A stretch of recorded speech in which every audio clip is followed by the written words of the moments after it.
भागवत जी जिस फल को या जिस औषधि को सबसे ज्यादा बढ़ाई करते हैं, बखान करते हैं, वो मैंने बताया त्रिफला चूर्ण है।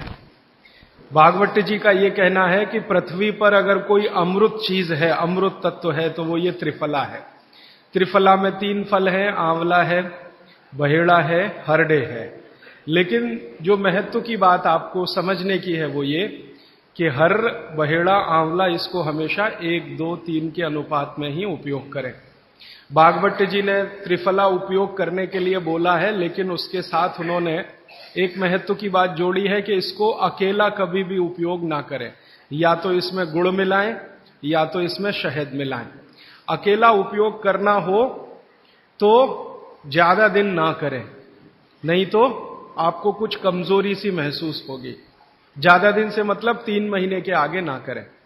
तो मैंने जो बताया, रात को अगर त्रिफला ले रहे हैं तो या तो आप दूध के साथ लें, पानी के साथ त्रिफला लेना माने अकेला त्रिफला लेना, ऐसा माना जाता है। दूध के साथ अकेला नहीं है, गुड़ के साथ अकेला नहीं है, और शहद के साथ अकेला नहीं है। त्रिफला में तीनों के बारे में मैंने कल थोड़ा थोड़ा आपको बताया था। ऐसे ही भागवत जी कहते हैं त्रिफला जैसी ही एक वस्तु है, त्रिकटु है। फिर ऐसे कर करके उन्होंने पूरी 108 की सूची बताई है। अब मैं उसको विस्तार में नहीं जाना चाहता, क्योंकि थोड़ा समय कम पड़ रहा है मेरे पास, और मुझे आगे की कुछ बातें जो छूटी हुई हैं वो बतानी है। त्रिफला जैसी कुछ वस्तुओं के बारे में मैंने कल कहा था, जीरे के बारे में कहा था, आपको थोड़ा हींग के बारे में कहा था, अजवाइन के बारे में कहा था। ऐसे ही अपने घर में एक बहुत अच्छी चीज है जिसके बारे में मैं कल छूट गया बोलना, लेकिन बोलना जरूरी है। वो है मेथी का दाना। भागवत जी कहते हैं कि अपने रसोई में आंवला, हरडे, बहेड़ा, इन तीनों के बाद कोई अच्छी चीज है तो अजवाइन, फिर उसके बाद बोला तो जीरा, फिर उसके बाद बोला तो हींग, और उसके बाद फिर वो बोलते हैं सबसे अच्छी चीज है मेथी का दाना। इस मेथी के दाने के बारे में इसकी जो विशेषता है मेथी की, ये वात नाशक है और कफ नाशक है। वात और कफ, 2 बीमारियों को जड़ से खत्म करने की शक्ति इस मेथी में है। मेथी पित्त को बढ़ाती है, वात को कम करेगी, कफ को कम करेगी, पित्त को बढ़ाएगी। इसका मतलब यह हुआ कि मेथी उपयोग अगर आप करते हैं तो वात की बीमारियां खत्म हो जाएंगी पूरी तरह से, और कफ की बीमारियां खत्म हो जाएंगी पूरी तरह से।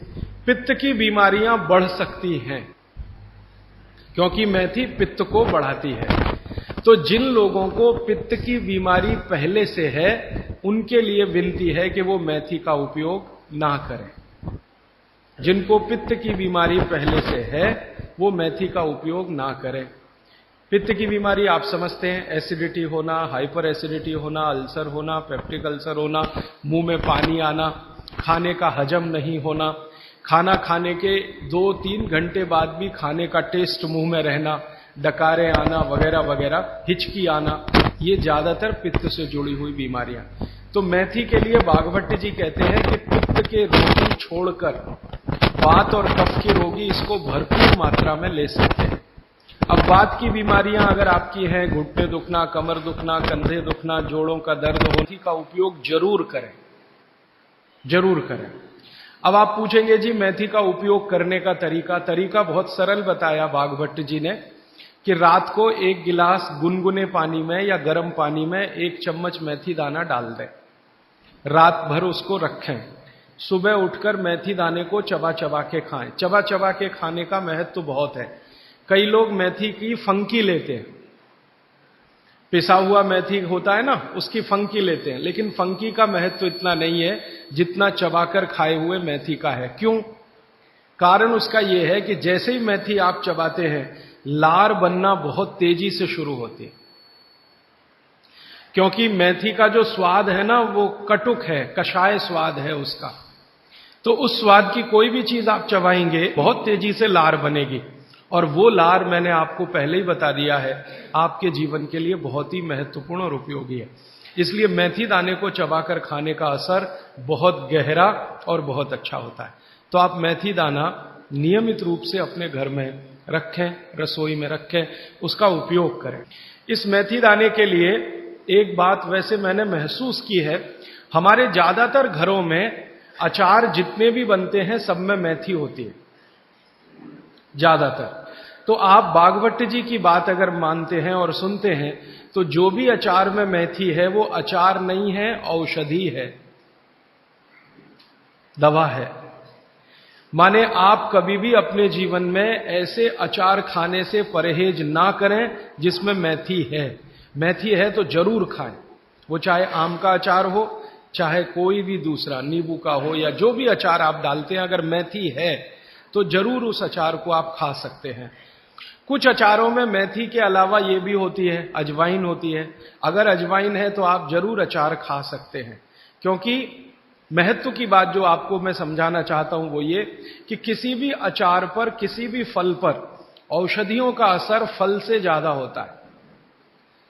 जो विज्ञान की बात है वो ये कि आपने अचार डाला, तो मान लो आम का फल था, आम के फल का अचार डाला, अब इस पे मेथी पड़ गई या इस पे पड़ गया ये अजवाइन पड़ गई, तो अजवाइन और मेथी दो ऐसी औषधियां हैं जो दूसरे के प्रभाव को बहुत कम और अपने प्रभाव को बढ़ा देती हैं। तो कई लोग ऐसा घबराते हैं ना, मुझे अचार खाना तो अच्छा लगता है लेकिन खा नहीं सकता क्योंकि मुझे ऐसी तकलीफ है। मैं आपको ये कहना चाहता हूं कि अगर मेथी पड़ी हुई है किसी भी अचार में और आप वात के रोगी हैं या आपको कफ की तकलीफ है तो बेझिझक वो अचार खाइए, तो अचार के साथ मेथी जाएगी। और अचार में पड़ी हुई मेथी का असर पानी की मेथी से कई गुना ज्यादा हो जाता है। मैंने जो मेथी आपको बताई वो पानी में रात को डाल के सुबह खाना, इसका जितना असर है, लेकिन अचार में डाली हुई मेथी का असर इससे कई गुना ज्यादा है, क्योंकि अचार में ये मेथी 5-6 महीने साल भर पड़ी रहती है। मेथी के बारे में बागवट जी कहते हैं कि तेल में मिलाकर अगर आपने इसको रख लिया तो बात वही है कि अचार में तो तेल भी है, बिना तेल के अचार नहीं है। अब मेथी उसमें डल गई तो आप समझ लीजिए कि इसकी शक्ति जो काम करने की है वो 20 गुनी ज्यादा होती है, कम से कम 20 गुनी ज्यादा होती है। तो इसलिए अचार में पड़ी हुई मेथी जितनी पुरानी होती जाएगी आपको उतनी ही लाभकारी है। और ठीक यही बात उन्होंने अजवाइन के लिए लिखी है कि अजवाइन अचार में पड़ गई है तो आप समझ लो कि वो बहुत गुनी बढ़ गई है। अब मैं ये दूसरे तरह से सोचता हूं कि हमारे घर में जो माताएं बहनें हैं वो कितनी वैज्ञानिक हैं कि अचार के रूप में मेथी को या अजवाइन को इस तरह से डालती हैं। वो अनजाने में कितना बड़ा विज्ञान का काम कर रही हैं। जानकर करें तो आप सोचो कितना गर्व हो, कितना गौरव हो, लेकिन अनजाने में वो कर रही हैं। तो ये बात मैं विशेष रूप से आपके ध्यान में लाना चाहता हूं कि जिस घर की माताएं अचार बनाना जानती हैं वो बहुत वैज्ञानिक है। भले उन्होंने अपनी मां से सीखा हो या दादी मां से सीखा हो या नानी मां से सीखा हो, अनजाने में आपने एक ऐसी चीज सीख ली है जो दुनिया के बड़े बड़े डॉक्टर नहीं जानते।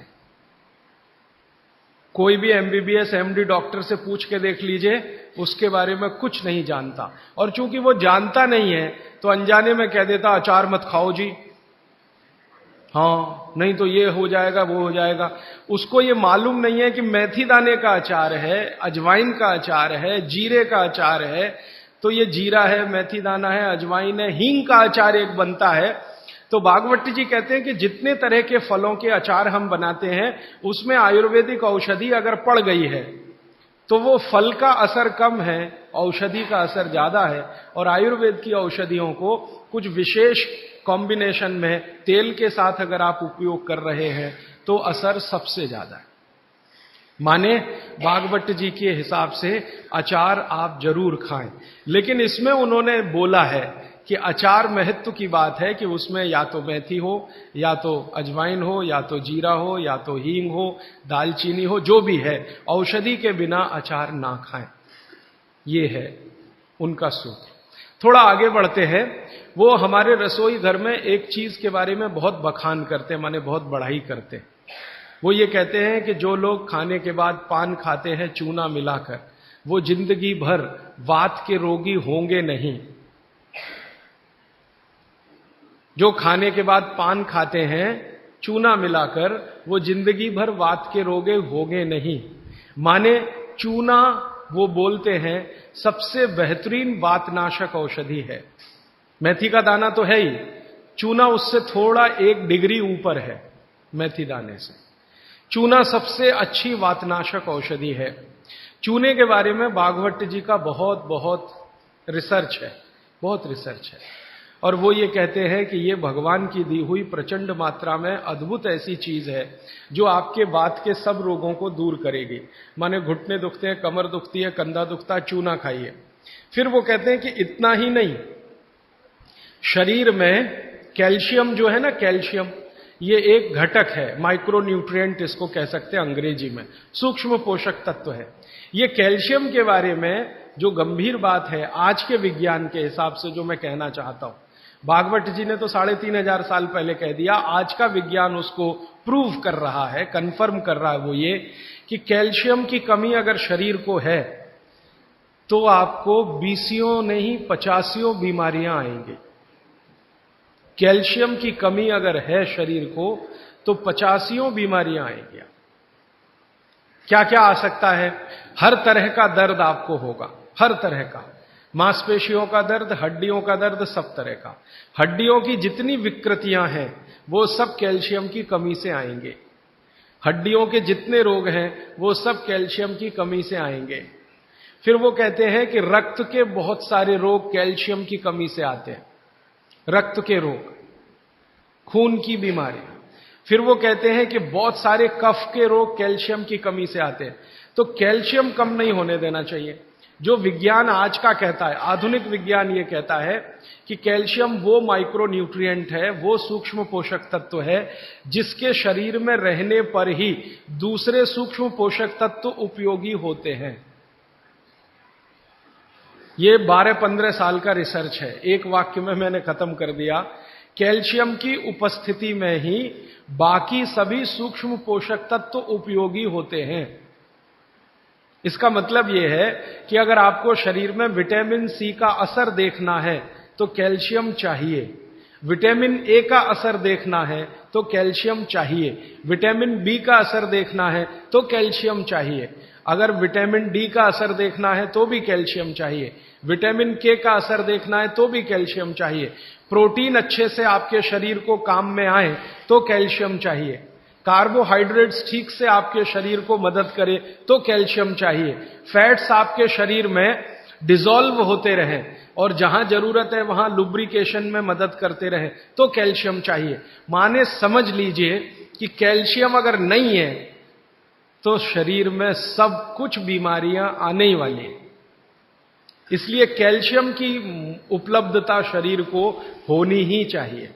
अब इसके बारे में भागवत जी कहते हैं, आधुनिक विज्ञान ने अभी प्रूव किया, भागवत जी पहले ही कह गए कि हमारे शरीर की 40 वर्ष की उम्र तक, 40 से 45 वर्ष की उम्र तक जो कुछ भी हम खा रहे हैं इसी में से हमको कैल्शियम मिलता रहता है।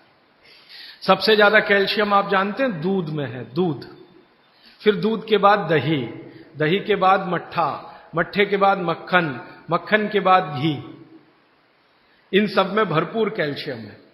फिर आपने खाया संतरा, मौसम्मी, नारंगी, अंगूर, द्राक्ष, जो भी खट्टे फल, आम वगैरह वगैरह, सब में कैल्शियम भरपूर मात्रा में है। फिर सबसे ज्यादा कैल्शियम फलों में माना जाता केले में है। केला भरपूर खाना चाहिए क्योंकि कैल्शियम का सबसे बड़ा भंडार है और आसानी से हजम होता है। तो ऐसे जो फल हैं इनका जो कैल्शियम है ये 40-45 साल तक हमें आसानी से मिलता रहता है, क्योंकि शरीर की जो बायोकेमिस्ट्री है 40-45 साल तक एकदम दुरुस्त और तंदुरुस्त रहती है। जठर अग्नि भी तीव्र रहती है, बाकी सब फंक्शन ठीक है। लेकिन जैसे ही 45 की उम्र खत्म होती है, माताओं को ये बात विशेष रूप से कह रहा हूं, बहनों को, माताओं को, जैसे ही आपकी 45 की उम्र पूरी होती है और आपका मेंसेस साइकिल बंद होता है, मासिक धर्म आपका बंद होता है, उसी समय आपको कैल्शियम हजम होना कम होना शुरू होता है। आप कितना भी ये सब चीजें खाएं, केला भी खाएं, ये भी खाएं, लेकिन कैल्शियम उतना पूर्ति नहीं करता, क्योंकि कैल्शियम को शरीर में डाइजेस्ट कराने वाला जो हार्मोन है वो तभी तक आपको है जब तक आपकी मासिक चक्र की शुरुआत है। मासिक चक्र बंद होते ही ये हार्मोन कम होता है। आप जानते हैं कई हार्मोन्स कम हो जाते हैं। तो कैल्शियम डाइजेस्ट होना बहुत मुश्किल होता है, तब आपको जरूरत पड़ती है कि बाहर से कैल्शियम लें। इसलिए सब माताएं इस बात को ध्यान दें और इसको गांठ बांध लें कि 45 की उम्र होते ही चूना खाएं, क्योंकि अतिरिक्त बाहर से कैल्शियम उसी से मिलेगा। चूना जरूर खाएं आप सबके लिए, और आपको भी है चूना खाएं, क्योंकि आपकी उम्र भी 45 की जब पूरी होगी तो ये जो कैल्शियम है वो आपके लिए पर्याप्त नहीं है जो फलों से और सब्जियों से आ रहा है, कुछ अतिरिक्त चाहिए। और चूंकि बाकी सब माइक्रो न्यूट्रिएंट्स कैल्शियम की उपस्थिति में ही काम आएंगे, इसलिए इस पर ध्यान दीजिए। तो शायद इसलिए इस देश में एक परंपरा विकसित हुई है पान खाने की। ये पान खाने की परंपरा बहुत वैज्ञानिक है, बहुत ही वैज्ञानिक। जिसने भी शुरू की वो बाघभट्ट का पक्का चेला रहा होगा, बहुत समझकर उसने ये शुरू की। और ये अद्भुत है। अद्भुत मैं इसलिए कह रहा हूं कि भारत की सब जातियों में उत्तर से दक्षिण, पूरब से पश्चिम ये परंपरा है। कहीं भी चले जाओ, आप सिक्किम में चले जाओ, अरुणाचल में चले जाओ, वो भी पान खाते हैं। और आप धुर दक्षिण में आ जाओ तो यहां भी है, उत्तर में चले जाओ, कहीं भी चले जाओ। तो ये पान खाना भारतीय सभ्यता का एक बहुत महत्वपूर्ण अंग है जो स्वास्थ्य से जुड़ा हुआ है। बस ध्यान इतना ही रखिए कि पान जो है चूने का ही खाना है। पान जो है चूने का ही खाना है। पान कभी भी कत्थे वाला ना खाएं, क्योंकि कत्था आपके लिए उतना उपयोगी नहीं है। कत्था स्वाद के लिए आप उपयोग करते हैं, चूना औषधि के लिए उपयोग करते हैं। ये बात मैं एक बार पहले भी कह चुका हूं, आज फिर से इसलिए कह रहा हूं कि कुछ नए चेहरे मैं देख रहा हूं। कल बहुत सारे नए और आज भी बहुत सारे नए चेहरे आए हैं। अब वो ये जरूरी बात से वंचित रह जाए, इसलिए मैंने ये दोबारा से कहा है। तो आपके रसोई में मेथी दाना हो गया, चूना हो गया, पान हो गया, फिर पान के बाद आपको जीरा, हींग वगैरह वगैरह, अजवाइन, ये सब हो गई। ऐसी कुल 108 औषधियां हैं। गरीब से गरीब आदमी की रसोई में ये औषधियां हैं, इनका भरपूर उपयोग करिए। एक औषधि के बारे में बाघभट्ट जी कहते हैं और भी महत्व की है, दालचीनी। दालचीनी के बारे में बाघभट्ट जी कह रहे हैं कि वायु के जितने भी प्रकोप हैं, जैसे दमा, अस्थमा, ये वायु की बीमारियां, अस्थमा, दमा, वात की बीमारियां वायु की, तो इनको खत्म करने में या समाप्त करने में या इन बीमारियों को ठीक करने में बड़ी मदद करता है दालचीनी। और दालचीनी के बारे में बाघभट्ट जी कहते हैं कि ये दमा, अस्थमा, इनको तो खत्म करेगा ही, वात के सब रोगों को खत्म करेगा, कफ के रोगों को भी खत्म करता है। कफ के रोग आप समझते हैं, खांसी है, सर्दी है, जुकाम है, मोटापा है, वजन बढ़ना, ये सब कफ के रोग हैं। तो इनमें भी दमा जैसी बीमारियों जितना असर है दमा पे, उतना ही इस पर भी है कफ की। तो दालचीनी का भी उपयोग आप कर सकते हैं आपकी बीमारी के हिसाब से। दालचीनी आप सब जानते हैं, आसानी से आपको पहचान में भी आती है। बस उसका उपयोग करते समय ध्यान रखें कि ये ज्यादा उपयोगी है पाउडर के रूप में। कई बार मैंने देखा है भोजन बनाते समय हम दालचीनी का पत्ता डाल देते हैं या उसकी वो जो छाल जैसी है वो डाल, वो उतना उपयोग नहीं आता जितना पाउडर करके वो उपयोग में आता है। और दालचीनी के बारे में बाघभट्ट जी कहते हैं कि इसको अगर उपयोग कर रहे हैं तो आप गुड़ के साथ इसको खूब घिसिए, रगड़िए, ऐसे ऐसे ऐसे ऐसे खूब अच्छे से गुड़ मिले, फिर खाइए, फिर पीछे से थोड़ा गर्म पानी पीजिए, अद्भुत परिणाम। और अगर आप शहद ले सकते हैं तो शहद के साथ तो इसका मर्दन, मर्दन एक शब्द उन्होंने इस्तेमाल किया, मर्दन माने घिसना, रगड़ना। तो वो कहते हैं कि खूब रगड़ करके, मर्दन करके शहद में ऐसे ऐसे ऐसे ऐसे 5-7 मिनट, फिर चाटिए और थोड़ा हल्का गुनगुना पानी पीजिए, तो आपके शरीर के कम से कम तो 50 रोग ये अकेला दालचीनी खत्म कर देगा, कम से कम 50 कफ के रोग और वात के रोग। तो ऐसी बहुत सारी चीजें अपने रसोई में हैं। अभी मैं थोड़ा आगे बढ़ता हूं, रसोई से बाहर निकलता हूं, क्योंकि रसोई में अगर मैं बोलूं तो और 3-4 दिन जाएगा। आपको और ज्यादा विस्तार से ये जानना है तो मैंने बार बार कहा है पुस्तकें हैं। एक पुस्तक है जो रसोई घर पर ही केंद्रित है, जिसका नाम है स्वदेशी चिकित्सा, और एक दूसरी है सौंदर्य चिकित्सा, माने स्किन के जितने डिसीज हैं बाहर हैं आप ले जाइए। भागवत जी के ही सारे सूत्र हैं। बस इतना ही हमने किया है कि भाषा थोड़ी सरल की है और उपयोग आप कर सकें आज के समय में, उस हिसाब से उस सूत्र को लिखा है। लेकिन जितने सूत्र हैं किताबों में वो सब परीक्षण करके लिखे गए। 6-7 साल हमने खूब परीक्षण किया है, परिणाम मिले हैं तभी उनको लिखा है, ताकि किसी को फायदा तो हम दें अच्छा है, नुकसान किसी का ना हो हमारे कहने और करने से। मैं थोड़ा आगे बढ़ता हूं। भागवत जी कहते हैं कि भगवान ने, प्रकृति ने हमको जो बहुत सारी चमत्कारिक चीजें उपलब्ध कराई हैं, भगवान ने या प्रकृति ने, उनमें से एक चमत्कारी चीज वो बोलते हैं गाय है। गाय, भागवत जी कहते हैं कि भगवान ने और प्रकृति ने जितनी चमत्कारी चीजें हमें उपलब्ध कराई हैं उसमें से एक है गाय। और गोमूत्र के बारे में वो बहुत बखान करते हैं। बखान शब्द आप समझते हैं, खूब प्रशंसा करना, खूब प्रशंसा करना। वो कहते हैं कि ये गाय का मूत्र अद्भुत है। अद्भुत, अद्भुत है मतलब वो ये कहते हैं कि वात पूरी तरह से खत्म करने की शक्ति इसमें है, कफ पूरी तरह से खत्म करने की शक्ति इसमें है, और पित्त के रोगों को भी खत्म करने की शक्ति है कुछ आयुर्वेदिक औषधियों के साथ। वात और कफ को तो ये अकेला ही खत्म कर देता है, पित्त को खत्म करने के लिए इसमें कुछ औषधियां मिलानी पड़ती हैं। लेकिन वो कहते हैं कि जीवन में 3 तरह के जो जितने रोग हैं, वात, पित्त, कफ, इनकी कुल संख्या मैंने आपको सबसे पहले दिन बोली थी 148 रोग हैं लगभग भारत में। दुनिया की बात नहीं कर रहा हूं, सिर्फ भारत। तो भारत में वात, पित्त, कफ के कुल 148 रोग हैं। भागवत जी कहते हैं हर रोग को खत्म करने की शक्ति अकेली अगर किसी एक वस्तु में है तो ये गोमूत्र है। मेथी का दाना वात को कम करेगा, कफ को कम करेगा, पित्त को खत्म नहीं कर सकता, पित्त को कई बार बढ़ा देता है। कई लोगों को यह महसूस होगा मेथी दाना खाएं तो जलन ज्यादा होती है, गैस बनती है, मुंह सूख जाता है, तो आप समझ लो पित्त भड़क गया आपका। तो उन लोगों के लिए तकलीफ है। लेकिन वो कहते हैं कि यह गोमूत्र एक ऐसी चीज है जो वात, पित्त, कफ तीनों को सम में लाने के लिए सबसे ज्यादा मदद करता है। अब ये तो उन्होंने लिख दिया 3500 साल पहले, तो जरूर कुछ ऑब्जर्वेशन किए होंगे। हमको इस पर भरोसा कम होता था। जब ये बात मैंने पहली बार पढ़ी तो भरोसा कम होता था कि क्या अद्भुत चीज बता रहे हैं वो, वात, पित्त, कफ तीनों को एक साथ सम में ला सकता है। थोड़ा सा मामूली हेर फेर करना पड़ेगा पित्त के रोगियों के लिए, बाकी के लिए तो कुछ नहीं करना। तो फिर हम लोगों को जब शक हुआ कि शायद ये इतना असरकारी नहीं हो सकता, तो गोमूत्र पर हम लोगों ने कुछ परीक्षण किए।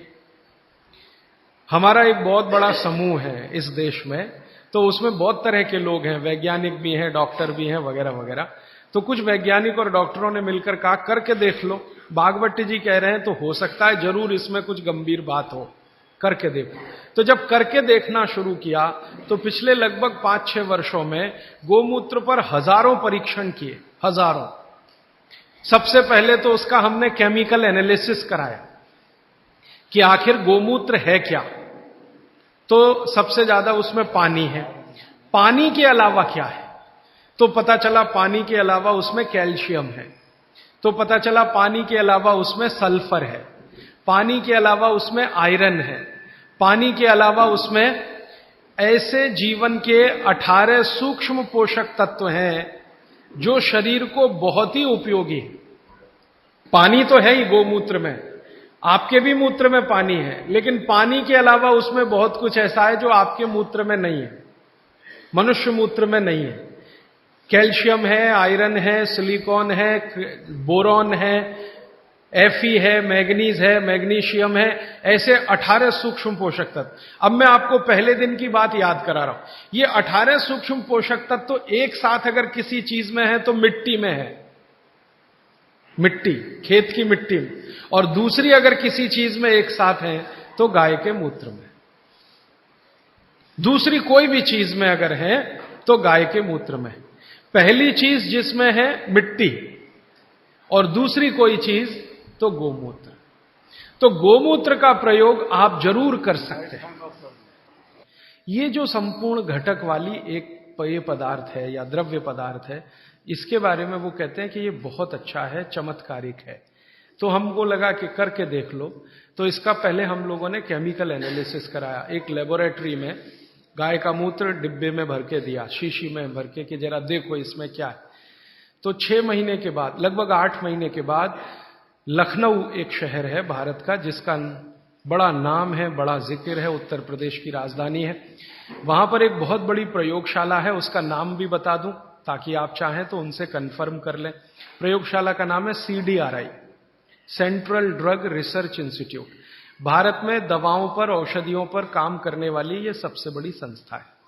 तो इनके यहां सबसे पहला टेस्टिंग हुआ। शीशी में भरा गोमूत्र हमने दिया और 3-4 तरह के गोमूत्र दिए। एक तो वो जर्सी गाय होती है ना, जर्सी गाय, विदेशी गाय, उसका भी दिया, होलिस्टियन फ्रीजियन जाति की गाय का दिया, और जो भारत की गाय है, देशी गाय अपनी, उसका दिया। तो वैज्ञानिकों ने 6 से 8 महीना लगाया। फिर रिपोर्ट आई। रिपोर्ट के बाद पता चला कि शरीर की बीमारियों को खत्म करने के लिए जितने घटक चाहिए वो सब गोमूत्र में हैं, सबके सब, सबके सब है। अब जैसे मैं आपको नाम लेके कहूं, आपको त्वचा का कोई भी रोग हो गया, कोई भी रोग हो गया त्वचा का, तो इसका माने आपके शरीर में एक घटक कम हुआ। घटकों की कमी से ही रोग होते हैं। वो घटक का नाम है सल्फर। एक केमिकल कम होता है जिसका नाम है सल्फर। जिनको भी स्किन डिसीज होंगी उनके शरीर में सल्फर कम हो जाएगा। ये है बात। अब गाय के मूत्र में भरपूर मात्रा में है सल्फर, भरपूर। तो हम लोगों ने क्या किया कि ये त्वचा रोग वालों को इकट्ठा करके, सल्फर चाहिए तो सल्फर हम चाहें तो होम्योपैथी में दे सकते थे उनको, सल्फर चाहे तो आयुर्वेद में भी दिया जा सकता था। हमने ना होम्योपैथी में दिया ना आयुर्वेद में दिया। उनको कहा भाई गोमूत्र में सल्फर है और आपको सल्फर की जरूरत है तो आप पी के देख लो।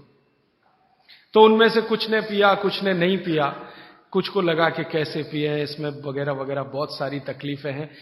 वो एक आदमी तो मुझे कहता था, राजीव भाई इतनी बास आती है, कैसे पी सकता हूं। और वो रोज 1 बोतल दारू पी लेता था, गोमूत्र पीने में उसको बास आती थी। तो मैं उसको समझाता था, भैया दारू की जो बास है उससे अच्छी तो ये है, लेकिन वो माना नहीं। खैर, जिन लोगों ने पी लिया, हमने देखा कि 1.25 महीने से ही उनके त्वचा का रंग बदलना और उनका जो रोग है वो बदलना शुरू हुआ। 3रे महीने तक आते आते संपूर्ण रोग ठीक। और क्या क्या रोग ठीक हुए? सोराइसिस ठीक हुआ, जो कभी ठीक नहीं होता, आप जानते हैं। एलोपैथी वाले तो कहते हैं सोराइसिस ठीक ही नहीं होता। सोराइसिस के बारे में वो कहते हैं कि आदमी मरे तो ठीक होता है, ये भाषा है डॉक्टरों की। तो वो सोराइसिस ठीक हुआ। एक्जिमा तो इतने आसानी से ठीक हुआ कि बहुत ही आसान। खुजली, खाज, दाद, सब तरह के त्वचा रोग ठीक हुए। तो बात समझ में आई कि बागवती जी सही कहते हैं। फिर हमने इसका एक्सपेरिमेंट घुटने दुखने वालों पे किया। घुटने दुखते हैं, कमर दुखती है, कंधा दुखता है, और देखा कि रिजल्ट बिल्कुल सही है। 15 से 20 दिन में ही असर है। फिर हमने इसका प्रयोग कफ वालों पे किया।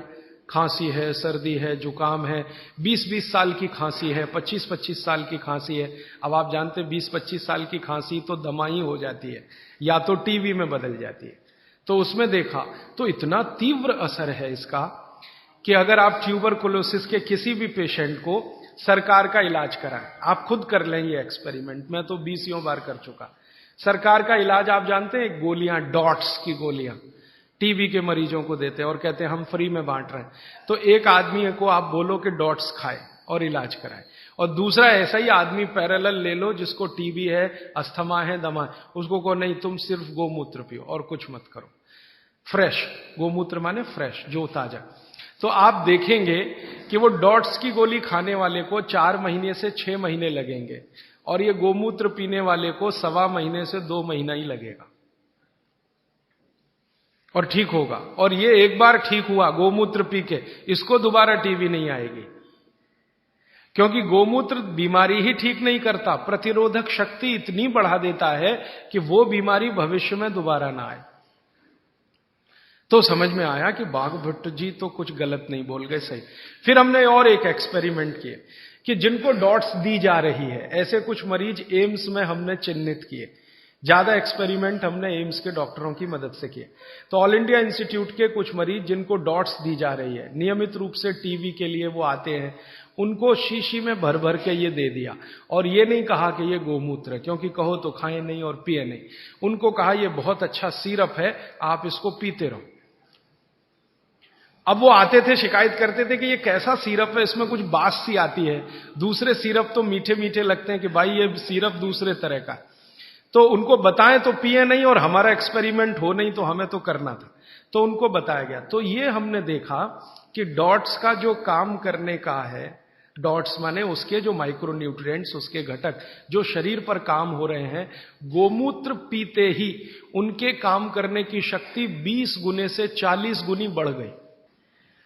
डॉट्स तो काम कर ही रही है, लेकिन गोमूत्र के साथ जब डॉट्स दी गई तो वही उनकी बीमारी जो 6 महीने में खत्म होने वाली थी, वो 2-2.25 महीने में संपूर्ण जड़ से ठीक हो गई। फिर जब वो ठीक हो गए, तब उनको हमने बताया कि भैया वो शीशी में भर के जो दिया था वो गोमूत्र था। तो तुरंत नाक चढ़ गई उनकी, ठीक हो गए। कहते हैं जी आपने तो बहुत अच्छा कर दिया, हमको हमारी संभावना नहीं थी कि हम जिंदा भी बचेंगे, लेकिन नाक तब भी चढ़ गई। तो ये जो नाक चढ़ती है हमारी, ये अब कम कर दीजिए इसको चढ़ाना। गाय का मूत्र अद्भुत है, बहुत ही अद्भुत है। इसके हम एक्सपेरिमेंट करते करते 48 रोगों तक पहुंचे हैं आज। 48 डिसीज हैं, 48 रोग हैं, वात के, कफ के, पित्त के, तीनों के जड़ से खत्म होते हैं। अभी जो लेटेस्ट हम काम कर रहे हैं आज की तारीख में, जब मैं आपसे कह रहा हूं, इस समय ज्यादा काम हो रहा है कैंसर पे, कि गोमूत्र का कैंसर पे असर देखो क्या होता है। तो गले का कैंसर, आहार नली का कैंसर और पेट का, इन 3 कैंसरों पर सबसे अच्छे परिणाम है गोमूत्र के, तीनों कैंसर पे। बाकी जो रक्त का कैंसर है उसमें परिणाम अभी उतने अच्छे नहीं हैं। तो भागवत जी के जो परमुटेशन और कॉम्बिनेशन है, मतलब कि गोमूत्र में ये मिलाओ और ये मिलाओ और इतनी मात्रा में मिलाओ और इतनी, वो करके देख रहे हैं। और वो करके देखने के लिए एक बड़ा हॉस्पिटल बन रहा है इस देश में, आप कभी भी वहां जा सकते हैं। 11 फरवरी से काम करना शुरू कर देगा। वलसाड में बन रहा, वलसाड आपने सुना है, गुजरात में। तो वलसाड के कुछ जैन समाज के लोग इकट्ठे हुए, उन्होंने दिल दिखाया और दान दे दिया जितना चाहिए था। माने हॉस्पिटल बनाने के लिए आप जानते हैं आसान नहीं है, और कैंसर हॉस्पिटल के लिए तो थोड़ा मुश्किल है। तो उन्होंने भरपूर दान दे दिया, जगह भी दे दी, तो हॉस्पिटल बन के तैयार हो गया। 11 फरवरी से काम शुरू हो जाएगा। जो वैज्ञानिक गोमूत्र पर काम कर रहे थे पिछले 6-7 साल से, वो सब इकट्ठे होकर वलसाड में बैठेंगे और सिर्फ कैंसर पे काम करेंगे, क्योंकि बाकी काम तो करके देख चुके हैं, वो सब में अच्छा है, हर बीमारी में काम आ रहा है। कैंसर में करेंगे, और हर तरह के कैंसर में करेंगे। गर्भाशय के कैंसर में करेंगे, रक्त कैंसर में करेंगे, ब्रेन ट्यूमर जो कैंसर में कन्वर्ट होता है उसमें करेंगे। और शायद हमें लगता है 1-1.5 साल के बाद मैं दोबारा आपको मिलूंगा तो इस पर बहुत विस्तार से बात करूंगा कि कैंसर में क्या रिजल्ट है। 3 तरह के कैंसर के रिजल्ट तो अभी बता सकता हूं, गले का, आहार नली का और पेट का। ये तो बहुत अच्छे से ठीक हो रहा है, लेकिन बाकी कैंसर में भी इसका कोई असर है। आपने कैंसर के बारे में जितना कुछ सुना है उसमें से एक बात मैं कहूं कि आधुनिक विज्ञान ये कहता है कि शरीर को कैंसर तभी होता है जब शरीर में एक केमिकल कम होता है। उस केमिकल का नाम है करक्यूमिन। ये आज के वैज्ञानिकों ने रिसर्च करके निकाला है। करक्यूमिन नाम का एक केमिकल है, ये कम है तो जरूर तो खत्म होगा आदमी, कैंसर आएगा और खत्म होगा। और इस केमिकल की कमी से जो कोशिकाएं होती हैं वो अनकंट्रोल्ड होती हैं, उनके ऊपर कंट्रोल नहीं रहता, तो ये एक दूसरे के साथ मिलकर एक जूथ जैसा बना लेती हैं। वो ट्यूमर हो जाता है, फिर ट्यूमर बाद में ब्लास्ट होता है और फिर वो मैलिग्नेंट होता है, पहले बिनाइन फिर मैलिग्नेंट, और फिर अंत में कहते हैं जी डेथ ही है और कुछ है नहीं उसमें, कंट्रोल के बाहर है वो सब। सारे वैज्ञानिक इसमें लगे हुए। अब संयोग की बात देखिए कि जिस करक्यूमिन की बात आज के वैज्ञानिक कर रहे हैं, वो करक्यूमिन भरपूर मात्रा में गोमूत्र में है, भरपूर मात्रा में, और एकदम डाइजेस्टेबल फॉर्म में है। डाइजेस्टेबल माने तुरंत पियो और असर करे, ऐसा देर नहीं लगे। ये कुछ ऐसा संयोग है प्रकृति का। वैज्ञानिक कह रहे हैं कि ये तत्व कम होता है तभी कैंसर होता है। अब यही तत्व गाय के मूत्र में है, तो हजारों साल पहले बाघभट्ट की कही हुई बात अब सिद्ध हो जाएगी, साल भर में तो सब मान लेंगे। अब तक जितने रिसर्चेज हुए हैं गोमूत्र पर, इन पर भारत सरकार के सामने रिपोर्ट्स पेश की गई। भारत सरकार की जानते हैं एक काउंसिल है जिसका नाम है MCI, medical council of India. इनके पास सब कुछ जाता है सबसे पहले, तो वो सब गया। तो MCI वालों ने नाक चढ़ाई बहुत, ये क्या आप ले आए गोमूत्र, ऐसा बात करते हैं, ये क्या ले आए गोमूत्र। माने उनको लगता है कि ये तो बेकार की चीज है गोमूत्र। अब उनका कुतर्क क्या है वो जरा देखो। कुतर्क, तर्क है तो चलो अच्छा है, हम उनसे संवाद कर सकते हैं, समझा। कुतर्क करते, कहते जी ये गोमूत्र इतना ही अच्छा होता तो गाय छोड़ती क्यों इसको शरीर से। जब हमारा झगड़ा हुआ ना MCI वालों से, आधुनिक डॉक्टरों से, और उन्होंने ये कुतर्क करना शुरू किया कि क्या फालतू बात करते, गोमूत्र इसमें कुछ है क्या।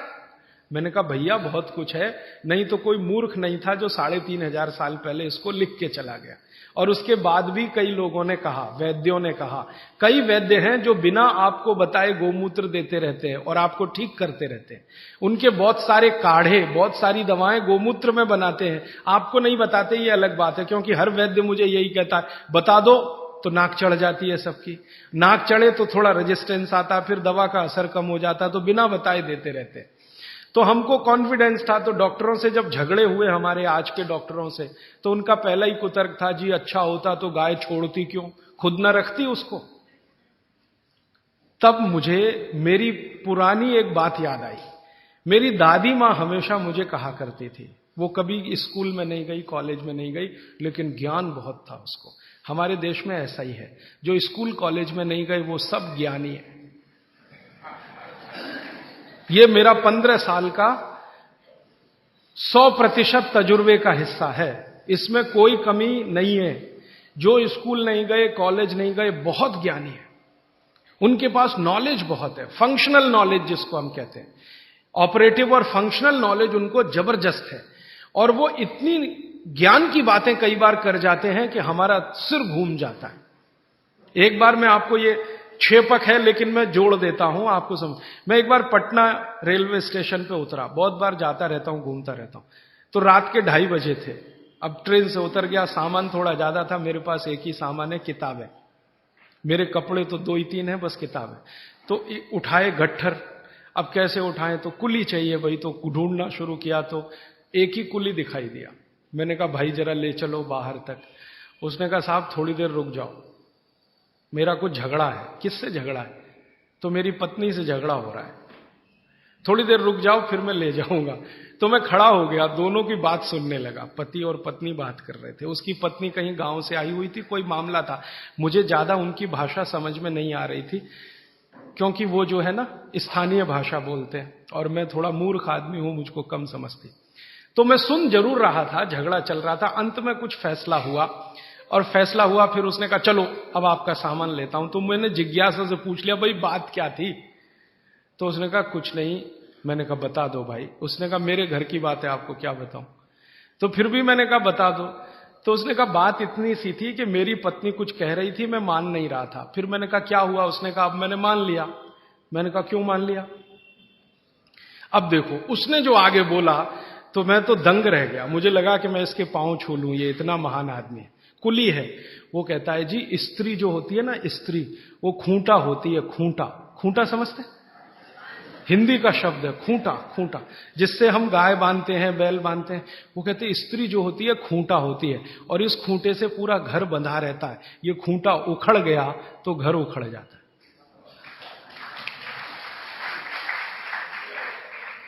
अब मैंने कहा कि भाई इसने कहीं यूनिवर्सिटी में गया नहीं, कोई डिग्री इसके पास है नहीं, इतने ज्ञान की बात इसने कैसे कही?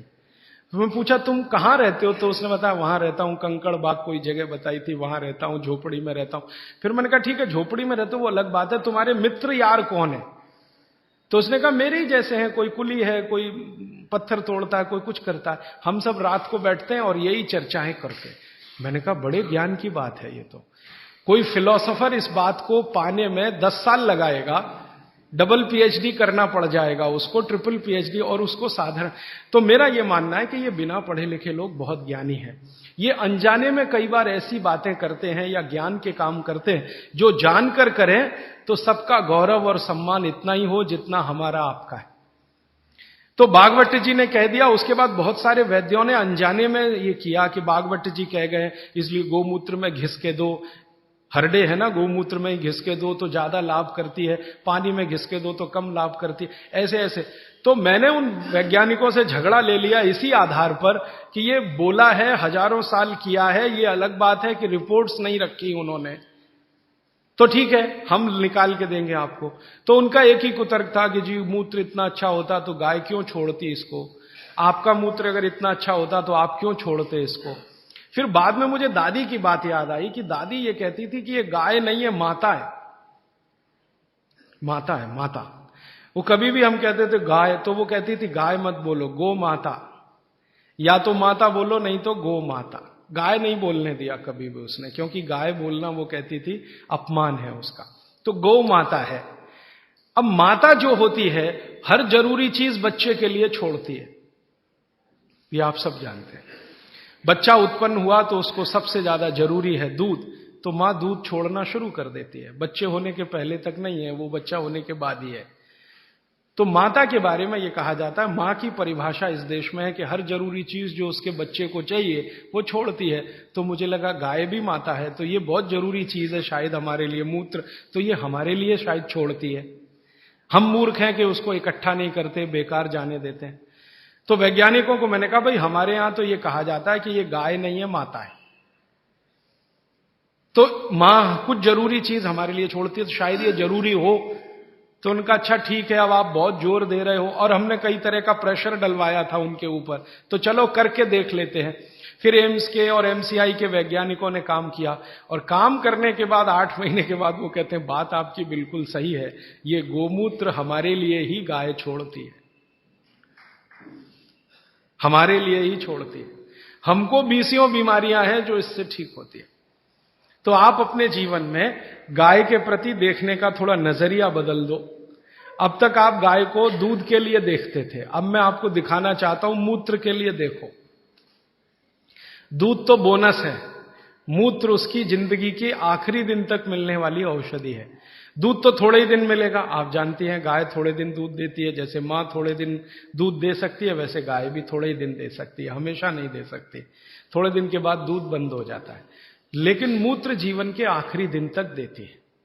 और उस मूत्र से हमने करके देख लिया, वैज्ञानिकों ने मान लिया कि 48 बीमारियां तो जड़ से ठीक हो जाती हैं। ये बीमारियां क्या क्या हैं फिर से सुना देता हूं। जोड़ों के दर्द सब तरह के, किसी भी स्तर के जोड़ों के दर्द, पित्त की बीमारियां किसी भी तरह की, कफ की बीमारियां किसी भी तरह की, गोमूत्र से ठीक होती है। आप बोलेंगे इसको लेना कैसे चाहिए? बागवट जी ने इसका तरीका यह बताया है कि गोमूत्र लेना हो तो उसका सबसे अच्छा समय है सवेरे का। सवेरे का समय बताया है, अच्छा है, सवेरे गोमूत्र लेना चाहिए। कितना लेना चाहिए?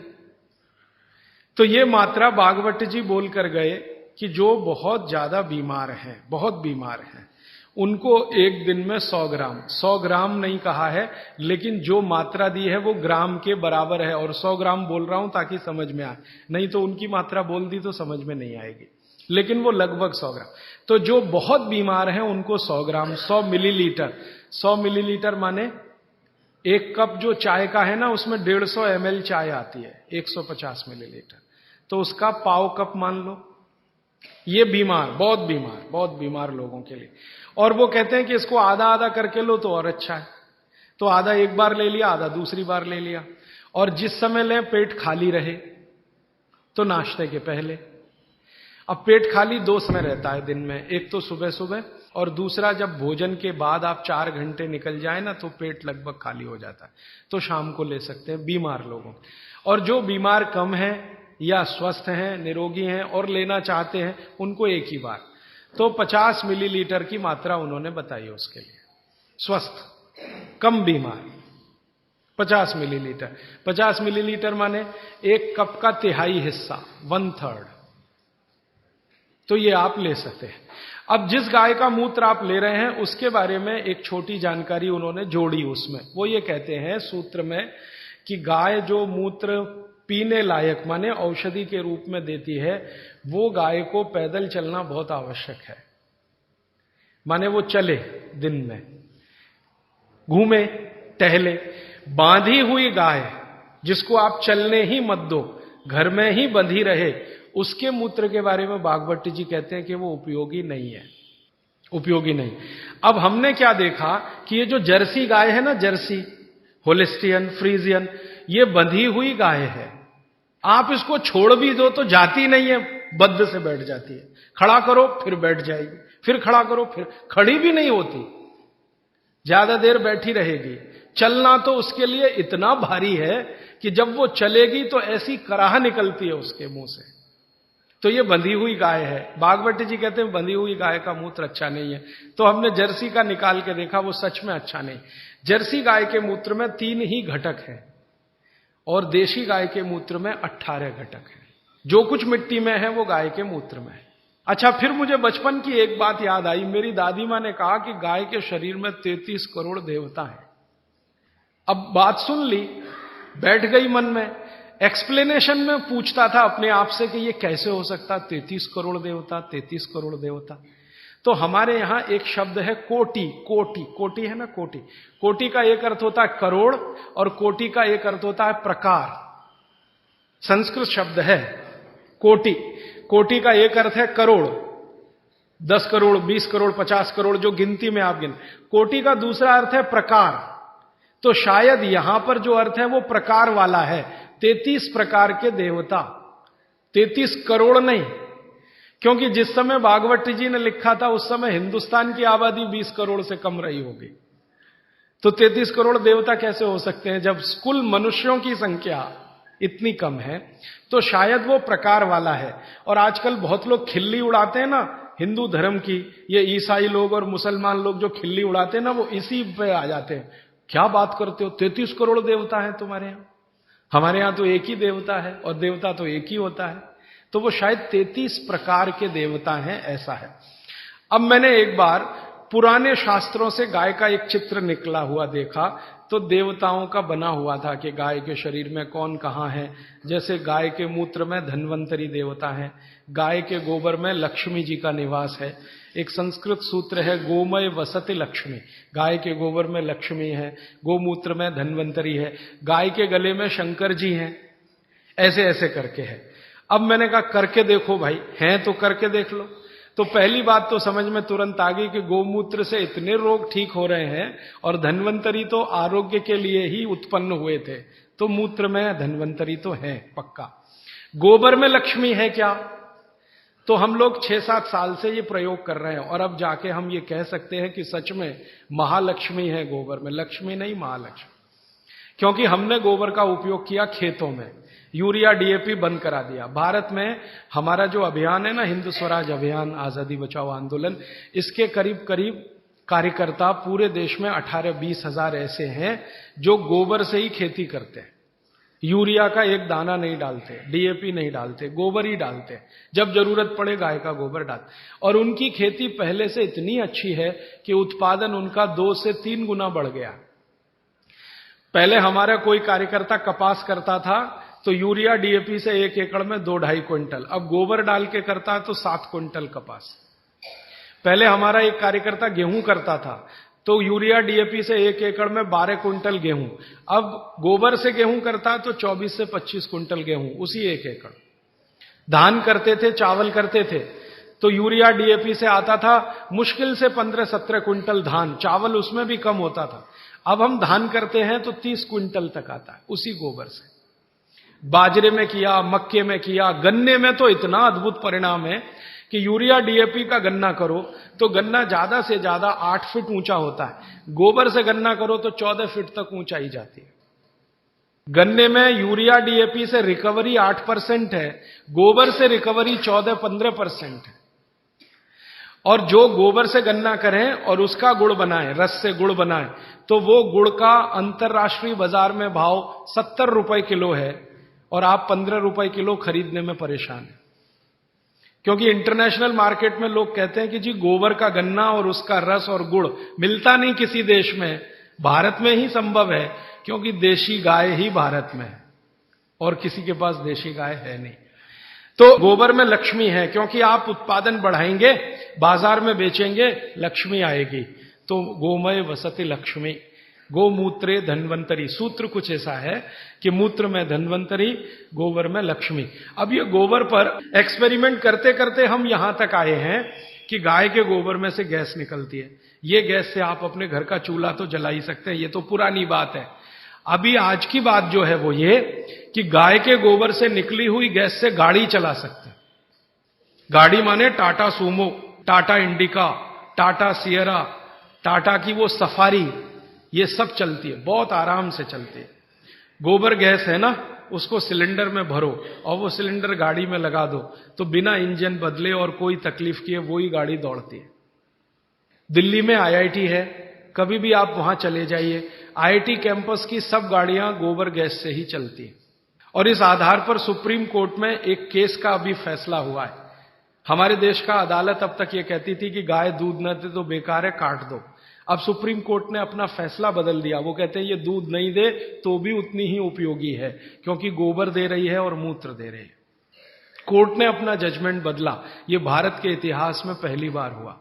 सुप्रीम कोर्ट ने अपना पुराना जजमेंट बदला, ये एक्सपेरिमेंट होने के बाद। अब थोड़े दिन में हमारी तो एक योजना है, आप अगर मदद करेंगे तो हम जरूर करेंगे इस योजना को। गांव गांव जहां भी गाय है वहां गोबर है। गोबर है तो हम क्या करने वाले हैं, गोबर गैस प्लांट छोटे छोटे हर जगह, गैस निकालो और सिलेंडर में भरो। कंप्रेशर की मदद से, आप जानते हैं कोई भी गैस सिलेंडर में भरी जा सकती है, तो कंप्रेशर की मदद से गैस सिलेंडर में भरो और सिलेंडर खुद भी इस्तेमाल करो, दूसरों को भी दो। ये एलपीजी का चक्कर खत्म करो, क्योंकि ये एलपीजी आयातित है, माने इंपोर्टेड है। दूसरे देश के सामने हम भिखारी बन के खड़े हैं, जी दे दो। ईरान से मांग रहे हैं, इराक से मांग रहे हैं, ईरान आंखें दिखा रहा नहीं देते। हाँ, देंगे तो इस कीमत पे देंगे, गरज है तो ले लो, नहीं तो मत लो। तो हमारी सरकार भीगी बिल्ली बनी हुई उनके सामने रेरियाती है, गिगियाती है। ये चक्कर अभी खत्म करना, हमको तो डीजल पेट्रोल ही खत्म करना है इस देश में, जरूरत ही नहीं डीजल पेट्रोल। जब तक गाय जीवित है, उसका गोबर है, गोबर से गैस है, गैस से सब चलेगा। आपकी बिजली भी बना लो, गाड़ियां भी चला लो, रसोई गैस भी जला लो, घर के सब काम गोबर गैस से हो सकते हैं। और गोबर गैस की बनाई हुई रोटी का स्वाद आपके एलपीजी की रोटी के स्वाद से कई गुना अच्छा है, करके देख लीजिए आप। तो हमारी भविष्य की योजना है कि हम इस अभियान में आगे ये करने जा रहे हैं, गांव गांव के कार्यकर्ताओं को प्रशिक्षण देके कैसे गोबर गैस बनाई जाए, कैसे प्लांट लगाया जाए, कैसे उसको निकाला जाए, गैस को कैसे सिलेंडर में भरा जाए। जिस दिन ये काम बड़े पैमाने पर चल पड़ा, हिंदुस्तान को डीजल पेट्रोल एक बूंद खर्च करने की जरूरत नहीं, गाय से ही देश चलेगा। तो समझ में आएगा कि इसमें महालक्ष्मी है गाय के गोबर, लक्ष्मी नहीं महालक्ष्मी। भारत में 17 करोड़ गाय है, इसकी डबल चाहिए, 34 करोड़ में यह हो जाएगा। हमने जो हिसाब निकाला है, एक गाय का गोबर एक दिन में 10 किलो। अभी 17 करोड़ गाय है तो एक दिन का उनका गोबर है 170 करोड़ किलो। लेकिन सारे देश के डीजल की खर्चा और पेट्रोल का खर्चा और एलपीजी का खर्चा, ये पूरा अगर हम कवर करना चाहें तो गाय चाहिए 34 करोड़। हम आधे का तो कर सकते हैं, आज जितनी गाय है 34 करोड़। अब ये 34 करोड़ गाय कहां से आएगी? ये तभी आएगी जब कटना बंद हो। आप अगर इसका संरक्षण करें, गाय का कटना इसका बंद करा दें, तो गाय की संख्या अपने आप 34 करोड़ हो जाएगी।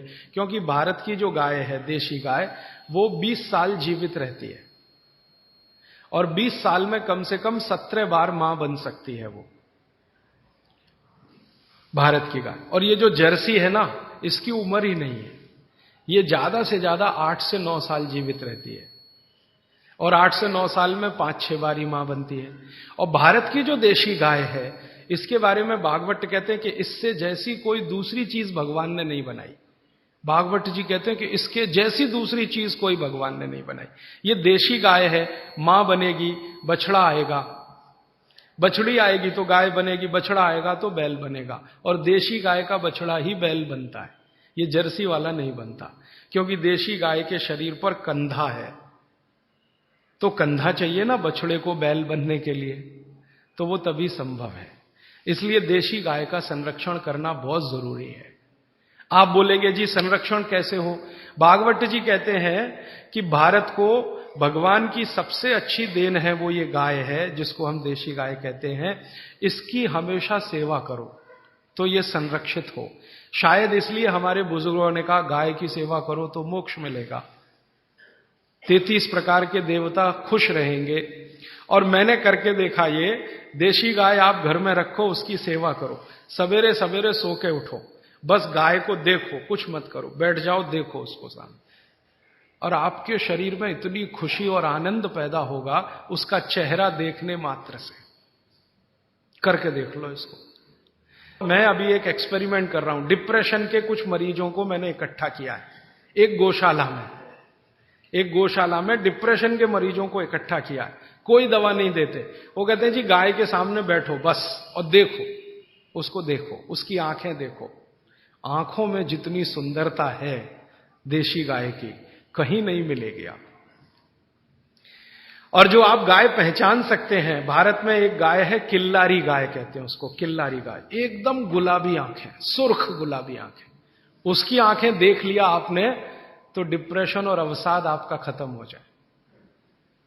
इतना आनंद मिलता है गाय को देखने से। तो गाय देखने मात्र से अगर आनंद की प्राप्ति हो रही है तो ये उसकी सबसे बड़ी विशेषता है। मूत्र से तो बीमारियां ठीक हो ही रही हैं, गोबर से तो बहुत कुछ हो ही रहा है अपने देश में, उसकी आंखें देखने मात्र से खुशी पैदा होती है। और उसी गाय के साथ एक भैंस को देख लो, बराबर में एक गाय खड़ी कर लो, एक भैंस खड़ी, भैंस का चेहरा देख लो आप, तो ना हो तो डिप्रेशन हो जाएगा। हाँ, भैंस का चेहरा देखते ही मन में जो पैदा होता है ना, वो वॉमिटिंग सेंसेशन जैसा कुछ, और गाय का चेहरा देखते ही खुशी। तब मुझे ये सब बातें समझ में आई कि हमारे पूर्वज पुरखे गाय के लिए कितने प्रेमी और कितना उसको बचाने के लिए लगे रहे। और आप जानते हैं कि इस हिंदुस्तान की आजादी की लड़ाई गाय से शुरू हुई, जो 1857 में मंगल पांडे ने गाय की चर्बी के कारतूस की बात सुनी नहीं होती, तो गोली मारी नहीं होती, तो क्रांति शुरू नहीं होती। और महात्मा गांधी जो इस आजादी के आंदोलन के सबसे बड़े नेता थे, वो ये कहते थे मेरा शरीर काट दो, गाय को मत काटो। और एक जगह तो गांधी जी ने अंग्रेजों को कड़क भाषा में कहा कि तुम भारत को गुलाम रखना चाहते हो, रखो, गाय काटना बंद कर दो, मैं आंदोलन वापस ले लूंगा। वो कहते हैं गाय बच गई तो आजादी तो आ ही जाएगी। एक बार गांधी जी को एक अंग्रेज पत्रकार ने पूछा कि आपको आजादी और गाय दोनों में से क्या चाहिए, तो कहते हैं गाय बचा दो, आजादी तो आ ही जाएगी। गांधी जी जैसे आदमी को इतना लगता था। और गाय के बारे में इतनी सारी अच्छी बातें कहते हुए एक खराब बात कह दूं कि यही गाय सबसे ज्यादा कट रही है। और आप जिस राज्य में रहते हैं वहां सबसे ज्यादा कट रही है, तमिलनाडु और केरल। एक साल में 4.5 करोड़ गाय कट जाती है इस देश में। इस तमिलनाडु में ऐसे ऐसे कत्ल खाने हैं जहां एक दिन में 14,000 गाय कट जाती है। आप चाहें तो सबके नाम पते मैं दे सकता हूं। इसी तमिलनाडु, केरल में उससे भी बड़े कत्ल खाने हैं जहां एक दिन में 17-18 हजार गाय कट जाती है। तो जो गाय इतनी उपयोगी है वो कट रही है, इसको कटना बंद कराना ही पड़ेगा अगर हिंदुस्तान को डीजल पेट्रोल के दुष्चक्र से निकालना है। मैं आपको एक कैलकुलेशन बताता हूं। एलपीजी गैस का सिलेंडर आप कितने में खरीदते हैं? 300 रुपए में। हाँ, गाय गैस का सिलेंडर माने गोबर गैस का सिलेंडर उतना ही बड़ा जो एलपीजी का है, आप अगर गोबर गैस का खरीदो तो 67 रुपए में मिलेगा, 67। आप 1 लीटर पेट्रोल में कितनी गाड़ी चलाते हैं? 1 लीटर पेट्रोल में 20 किलोमीटर, है ना? 10 नहीं 20 मान लो, अच्छी से अच्छी गाड़ी 1 लीटर पेट्रोल में अच्छी से 20 किलोमीटर। 1 किलो गोबर गैस में वही गाड़ी 33 किलोमीटर चलती है। 1 किलो गोबर गैस में वही गाड़ी 33 किलोमीटर। और आप जब खर्चा निकालते हैं ना गाड़ी चलाने का, पर किलोमीटर खर्चा, तो डीजल का खर्चा शायद 4.5 के आसपास आता है, पेट्रोल का खर्चा 6-6.5 रुपए आता है। गाय के गोबर से पर किलोमीटर गाड़ी चलाने का खर्चा 1.15 रुपए आता है। तो सस्ता भी पड़ेगा, हमारे यहां आसानी से उपलब्ध है क्योंकि गाय उपलब्ध है, और पूरे देश को डीजल पेट्रोल का साल का खर्चा अभी 2,80,000 करोड़ का हो चुका है। सरकार इसी से सबसे ज्यादा परेशान है, ये पूरा खर्चा बच सकेगा, और 2,80,000 करोड़ में तो 34 करोड़ गाय आराम से पाल सकेंगे। तो गाय बचाने का काम करना है। वो इसलिए कि भागवत जी बोलकर गए हैं कि ये सबसे सुंदर वस्तु या चीज या प्राणी बनाया इस देश में भगवान ने, और मैं ऐसा मानता हूं कि थोड़ा इसको संशोधन कर सकते हैं। प्राणी नहीं, प्राण है ये देश का। और हम ये कहते हैं ना जानवर, जानवर नहीं, जान है इस देश की। भारत को अगर भारत की जान है तो ये गाय है, भारत की प्राण है तो ये गाय है, ये है तो हम हैं। कई बार मैंने लोगों को ये कहते सुना है हम गाय पालते हैं, उनको हाथ जोड़कर कहता हूं कि आप गाय नहीं पालते, गाय आपको पालती है। ये अहंकार मत करिए अपने मन में कि हम गाय पालते हैं। आपके मन में विनम्रता आनी चाहिए कि गाय हमें पालती है। आप क्या पालेंगे जी, वो तो भगवान की है, आपकी हैसियत नहीं उसको पालने की। वो तो भगवान की कोई कृपा हो गई आपके ऊपर जो आपको दे दी उसने। तो ये कृपा आप सब पर हो तो इसके लिए कुछ प्रयास करें। आप बोलेंगे जी क्या करें? सबसे पहला प्रयास कि गाय का कत्ल रुके। गाय का कत्ल रुकने में आप कहेंगे जी हम क्या कर सकते हैं? आप बहुत बड़ा काम कर सकते हैं। वो ये कि आप अपने जीवन में एक संकल्प ले लो कि जी दूध पिएंगे तो गाय का ही पिएंगे। मुझे बाबूजी 3-4 दिन से एक जानकारी दे रहे हैं, एक राधा कृष्ण बजाज जी उनके यहां आया करते थे। राधा कृष्ण बजाज का नाम शायद आपने सुना हो, बहुत बड़े गांधीवादी नेता रहे, बिनोबा जी के साथ रहे और आजादी के आंदोलन से इस देश को संभालने और संवारने में लगे रहे। उन्होंने संकल्प ले रखा था जी दूध पीऊंगा तो गाय का ही। तो ये बाबूजी बताते हैं कि इनके घर आते थे तो गाय का ही दूध पीते थे। अब मैं सोचता हूं कि राधा कृष्ण बजाज जैसा संकल्प सब ले लें कि जी दूध पिएंगे तो गाय का ही पिएंगे, पिएंगे ही नहीं भैंस का, पिएंगे नहीं डेयरी का, गाय का ही पिएंगे। तो आप जितने लोग यहां बैठे हैं, अगर आपने ये संकल्प ले लिया कि रोज गाय का ही दूध पिएंगे, तो इसी चेन्नई में गाय पालने वालों की लाइन लग जाएगी, आप देखना। क्योंकि मैं बार बार कह रहा हूं, आज का मार्केट कंज्यूमर मार्केट है, बायर्स मार्केट है आज की दुनिया में, खरीदने वाले का मार्केट है, बेचने वाले का कुछ नहीं है। जो डिमांड खड़ी करे तो सप्लाई आती है। तो आप सोच लो जी गाय का ही दूध पिएंगे तो गाय के दूध की सप्लाई आएगी। कैसे आएगी? कुछ लोग गाय खरीदेंगे, कुछ गाय पालन करेंगे, कुछ गौशालाएं खोलेंगी, कुछ दूध डेयरियां बनेंगी। फिर आप बोलेंगे जी देशी गाय मिलेगी, मिलेगी क्योंकि 17 करोड़ अभी है, पूरी नहीं कट गई है, 17 करोड़ अभी है, तो मिल जाएगी। और जितनी अच्छी गाय चाहिए उतनी अच्छी मिल जाएगी। आप कहेंगे जी देशी गाय का दूध कम होता है, ज्यादा दूध की गाय भी है, कम दूध की गाय। भगवान ने इस देश में बड़ा बैलेंस बनाया। ये बहुत दिन में मेरे समझ में आया कि जो गाय दूध कम देती है उसके बछड़े मजबूत बैल होते हैं, और जिसका दूध ज्यादा है उसके बछड़े कुछ कमजोर बैल होते हैं। तो कम दूध देने वाली गाय बछड़ों के लिए है, ज्यादा दूध देने वाली गाय आपके लिए है।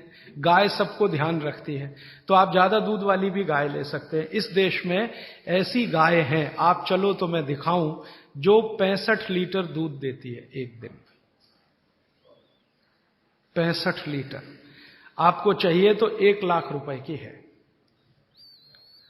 महंगी नहीं है। 5 लाख की गाड़ी खरीद लेते हैं आप, 10 लाख की गाड़ी खरीद लेते हैं, 1 लाख की गाय क्या महंगी है। और वो गाय अगर आ गई तो आप देख के दंग रह जाएंगे, क्योंकि मैंने वो हरियाणा में देखी है, पंजाब में देखी है। 65 लीटर दूध है, एक आदमी निकाल नहीं पाता, 3 लगते हैं निकालने। हाँ, क्योंकि कितना निकालेगा। और मैंने देखा हरियाणा में जो लोग रखते हैं ना, उनके घर में 3 लोग उसका दूध दुहते हैं। और इतनी सीधी है वो कि बच्चा भी चाहे तो उसका दूध दुहने बैठ जाए। नहीं लात मारती, ना सींग मारती है, दूध बहुत है। खाना भी थोड़ा अच्छा है उसका, क्योंकि दूध इतना अच्छा है तो खाना भी अच्छा होगा।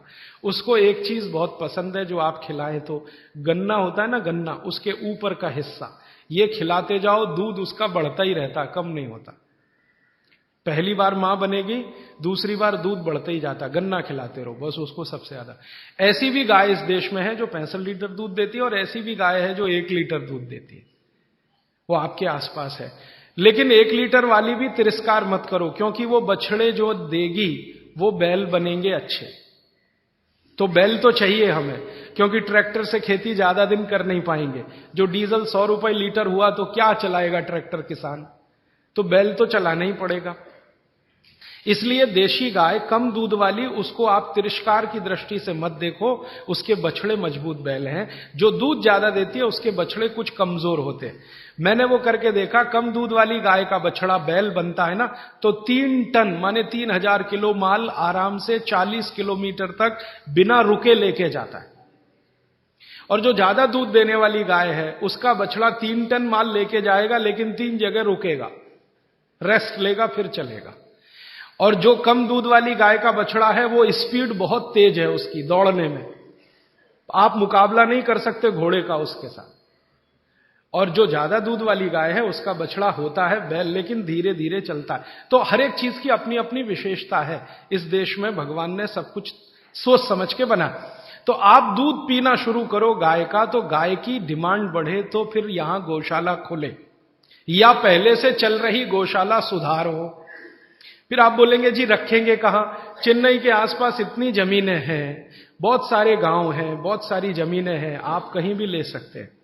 और ये विदेशी कंपनियां आके चेन्नई के आसपास जमीनें खरीद रही हैं, तो आप क्यों नहीं खरीद सकते गाय के लिए?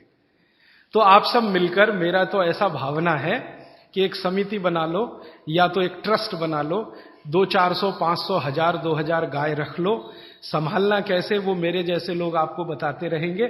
और कोई भी गाय का वारिस हो सकता है, 10-10 हजार रुपए इकट्ठा करो, एक एक गाय आपके नाम से वहां रहे, घास चारा खिलाने वाला और उसकी साज संभाल करने वाले जितने लोग चाहिए कहीं ना कहीं से मिल जाएंगे। क्योंकि गाय पालन करने के लिए मन में जो भक्ति है ना, वो बहुत लोगों में अभी भी बची हुई है। ऐसे बिहार में मैंने हजारों लोग देखे हैं जो गाय पालन के लिए कहीं भी जाने को तैयार है। उत्तर प्रदेश में है तो वो आ जाएंगे, आपकी गायों को संभालेंगे। उनको पुण्य चाहिए, मोक्ष चाहिए, आपको दूध चाहिए, दोनों का मेल हो जाएगा। तो पालने वाले भी मिल जाएंगे, गाय भी मिल जाएगी। बस आप तो संकल्प कर लो जी कि हम तो करेंगे।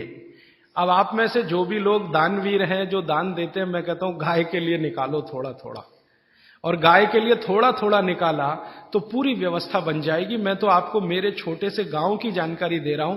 मैं बहुत छोटे गांव में रहता हूं, सेवाग्राम उसका नाम है, गांधी जी का बसाया हूं। तो गांधी जी का असर अभी तक उस गांव पर है। गांधी जी गाय को बहुत प्रेम करते थे, तो उस गांव के जितने भी किसान हैं वो गाय ही पालते हैं। मैं जिस छोटे से गांव में रहता हूं, उस गांव के आसपास के 40 गांव में 56,000 गाय है। आसपास के 40 गांव में 56,000 गाय। हर दिन 1-1.25 लाख लीटर दूध आता है, और जिसको चाहिए वो चला जाता है। फिर थोड़ा बच जाता है तो उस दूध से बिस्किट बनाते हैं, गाय के दूध का बिस्किट। हमारे यहां का खा लें तो आप सारे बिस्किट भूल जाएंगे। फिर वो बच जाता है तो फिर दही बना लेते हैं, दही का मट्ठा, मट्ठे से मक्खन बना लेते हैं, मक्खन से घी भी मिल जाता है। तो घी भी मिलता है वहां पे गाय के दूध का, मक्खन भी मिलता है, मावा मिलता है, मावा माने खोवा, फिर उससे पेड़ा बना लेते हैं, वगैरह वगैरह सब हो रहा है। और जो किसान ये गाय पाल रहे हैं उनके पास जमीन नहीं है ज्यादा, आप ध्यान दो इस बात। किसी के पास 1 एकड़ 2 एकड़, लेकिन सब लखपति है गाय की ताकत से। जमीन ज्यादा नहीं है, जितनी है वो गाय के घास चारे के लिए ही पूर्ति है। लेकिन दूध और दूध की दूसरी चीजें जो वो दे रहे हैं, कुछ किसानों को तो ये बात इतनी समझ में आई है कि अब उन्होंने दूध देना बंद किया। वो कहते हैं जी दूध नहीं देंगे, आपको घी चाहिए तो ले लो, घी दे देंगे आपको शुद्ध गाय का, दूध नहीं देंगे। मैंने एक दिन पूछा भैया क्यों, तो उसने कहा ये जो दूध हम दे देते हैं तो हमारे पास कुछ नहीं बचता, जो घी देंगे तो मट्ठा तो बचेगा कम से कम। देखो कितनी इंटेलिजेंसी। वो आदमी यूनिवर्सिटी में नहीं गया, एग्रो इकोनॉमिक्स उसने कभी नहीं पढ़ा। वो कह रहा है कि जो दूध दे दिया तो मेरे पास तो कुछ बचता नहीं है, मैं मट्ठा तो बचा सकता हूं अगर घी दूंगा आपको। मट्ठा मैं पीऊंगा, मेरे बच्चे पिएंगे, बचेगा तो गाय पिएगी, घी आप ले जाओ। तब मुझे समझ में आया कि हमारे देश में कहते थे ना, दूध बेचा नहीं जाता, ऐसा कहते हैं ना पुराने लोग। दूध बेचना पूत बेचने जैसा है, बच्चे को नहीं बेच सकते तो दूध भी नहीं बेच सकते। तो वो शायद कहावत इसलिए बनी होगी कि आप अगर दूध बेचते रहोगे तो कुछ बचेगा नहीं, तो दूध बेचो मत। दूध की बनाओ दही, दही का बनाओ मट्ठा, मट्ठे से निकालो मक्खन, घी बेचो।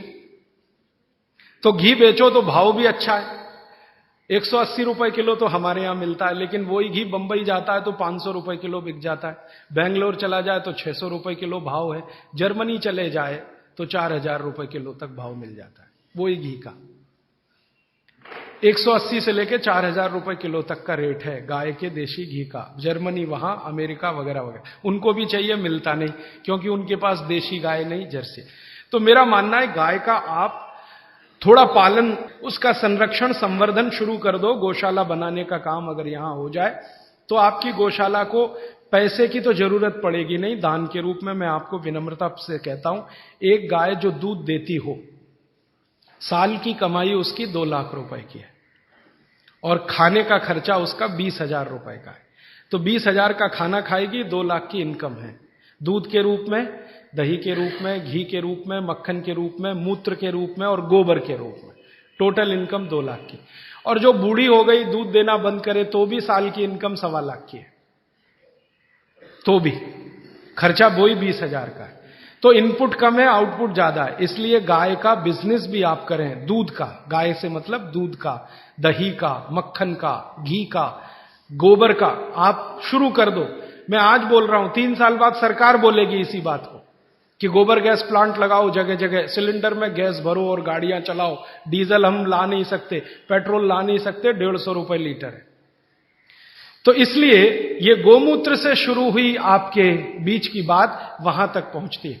और आप दूध पियोगे तो गाय बढ़ेगी, मूत्र का उपयोग करो दवा के लिए तो भी गाय बढ़ेगी, गोबर का उपयोग करो खेत में तो भी गाय बढ़ेगी। ये 3 तरीके से गायों को आप बचा सकते हैं और इनकी संख्या लगातार बढ़ा सकते हैं।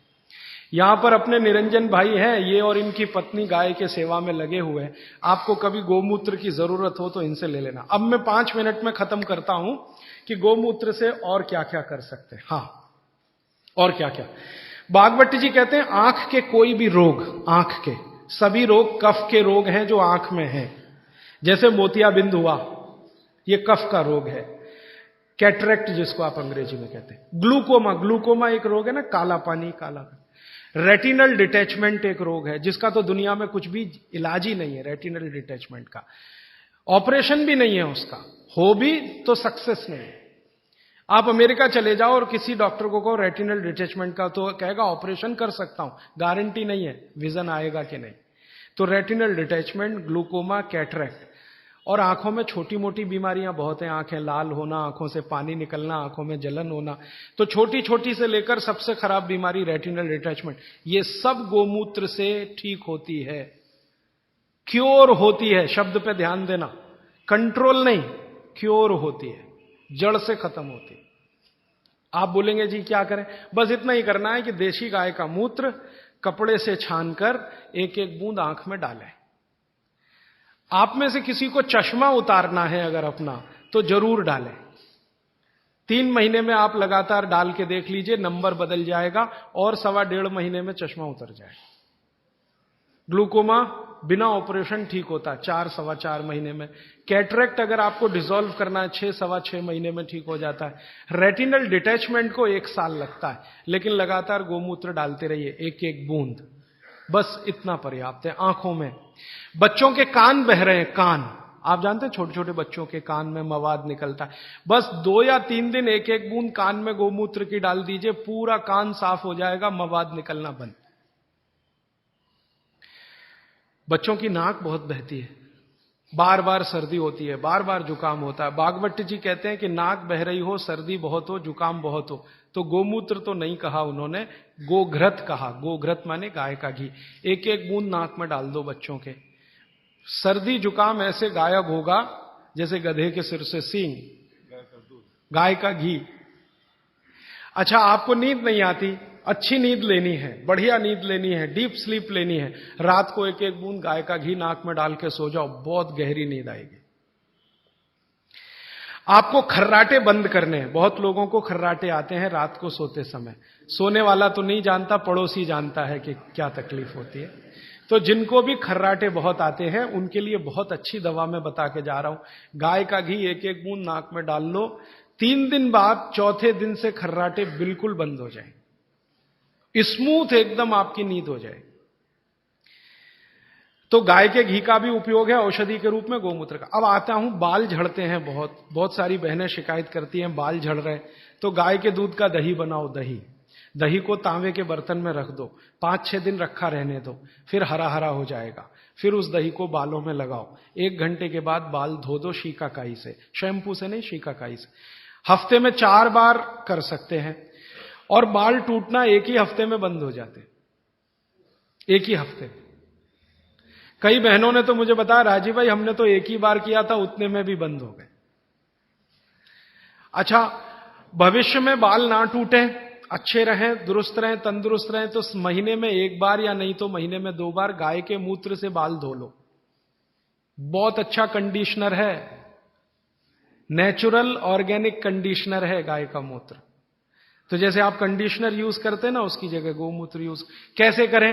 गाय के मूत्र में थोड़ा पानी मिला देना और जैसे कंडीशनर यूज करते हैं वैसे कर लेना। और आगे बढ़ता हूं। बच्चों की पसलियां बहुत तकलीफ की स्थिति में हो, बच्चों की आप कई बार महसूस करते हैं ना, उनको बलगम जमा हो गया, कफ जमा हो गया, तो ऐसे बच्चों को 1 चम्मच गोमूत्र पिला दो, एक ही दिन के बाद वो सारा कफ उतर जाएगा। आपको पीना है तो आप भी पी लो, आधा कप तक पी सकते हैं। फिर उसके बाद मूत्रपिंड के जितने भी रोग हैं, मूत्रपिंड के रोग आप सब समझते हैं, किडनी के फेलियर के और किडनी के तकलीफ के, ये सब में बहुत अच्छी दवा है गोमूत्र, उपयोग करो। गाय का मूत्र आधा कप, किडनी फेलियर के सब केसेस में आप उपयोग कर सकते हैं। मूत्र के कोई भी रोग में उपयोग कर सकते हैं। जैसे पेशाब थोड़ा थोड़ा आता है, गोमूत्र पीना शुरू करो, खुल के आएगा। पेशाब में जलन होती है, गोमूत्र पीना शुरू करो, जलन बंद। पेशाब कई बार लाल रंग का आता है, गोमूत्र पीना शुरू करो, नॉर्मल कलर होगा। मूत्र के लगभग 22-23 रोग इस अकेले गोमूत्र से ठीक होते हैं। फिर आपको कब्जियत बहुत है, कब्जियत, पेट साफ नहीं हो रहा है, 3 दिन गोमूत्र पी लो, आधा आधा कप, चौथे दिन से एकदम पेट साफ होगा, एकदम पेट साफ। फिर आपके शरीर में 20 रोग हैं, वात के, कफ के, पित्त के, आप उसमें उपयोग कर सकते हैं। पित्त के रोगों के बारे में भागवत जी की एक बात याद रखना कि गोमूत्र पित्त के रोगी जब भी लें तो वो घी का उपयोग ज्यादा करें। पित्त के रोगी आप समझते हैं गैस बन रही है, एसिडिटी, ये लोग अगर गोमूत्र पिए पित्त ठीक करने के लिए तो घी ज्यादा खाएं। बस इतना ही निवेदन है उनका। बाकी वात और कफ वाले तो कुछ भी करें। तो बाल में उपयोगी, शरीर में गोमूत्र की मालिश करो आप, तो आपकी त्वचा पर जितने भी सफेद सफेद धब्बे हैं ना, सब चले जाएं।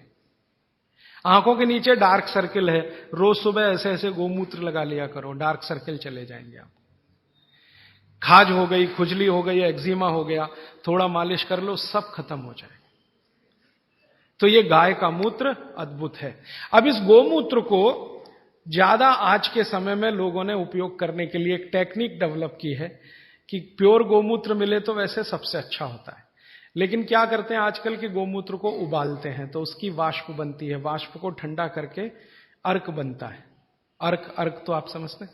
तो गोमूत्र अर्क भी इस्तेमाल हो रहा है, लेकिन मेरा कहना है कि प्योर मिले तो सबसे अच्छा, नहीं मिले तो अर्क ले सकते, नहीं मिले तो, लेकिन अर्क ज्यादा नहीं लेना। अर्क सूक्ष्म मात्रा में ही लेने के लिए भागवत ने नियम दिया है।